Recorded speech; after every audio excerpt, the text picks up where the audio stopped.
গরু কাটার সময় গরুর গোস্ত কাটতে যাইয়া ছুরি লাগে গেছে হাতের মধ্যে, হাত কাটছে, সেলাই লাগছে 3টা। এখানে বর্তমানে তো আমি দেখতেছি প্রায় 4 জন একসাথে আইছে, শুধু এই কুরবানির এই হাত কাটা পাও কাটা নিয়ে। কুরবানি রিলেটেড জখমি রোগীর সংখ্যা প্রায় 50-এর মতো। এখানে সেলাইয়ের সংখ্যাও ছিল, অনেক রোগী সেলাই দিতে হয়েছে আমাদেরকে।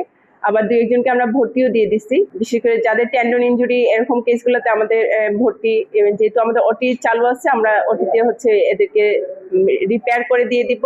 আর যাদেরকে সেলাই দিয়ে বাসায় পাঠানোর সময় তাদেরকে আমরা বাসায় চিকিৎসা দিয়ে দিয়েছি। কাটাছেঁড়া রোগীর সংখ্যা প্রায় 50-এর মতো ছিল। বিশেষ করে যেমন হাত পায়ে এই জখমের সংখ্যাগুলাই বেশি ছিল আর কি। হ্যাঁ, কুরবানি দিতে গিয়ে হচ্ছে জখম হাতে কিংবা পায়ে এইগুলাই হচ্ছে বেশি ছিল। কুরবানিতে গরু জবাই করার জন্য করতে যাইয়া এরা সকাল থেকে, আমি তো 8টা 8:30টার সময় আসছি, তখন থেকে এটা 40-50 জন শুধু এই ইনজুরি হচ্ছে, মানে ছুরিতে কাটিয়া আঙুল কাটা, হাত কাটা, টেন্ডন কাটা। ঈদ আসবে, সাথে ক্যাশব্যাকও আসবে। নিজের বা প্রিয়জনের জন্য কেনাকাটায় এবারও নগদ পেমেন্টে পাচ্ছেন দারুণ ক্যাশব্যাক। তাই যাই কিনুন, পেমেন্ট করুন নগদে। এটা কারোর মাথায় সিংহের গুতা লাগছে, 2টা রুগীরে ভর্তি দিয়েছে, একটা রুগীরে রেফার করছে টেন্ডন ইনজুরি।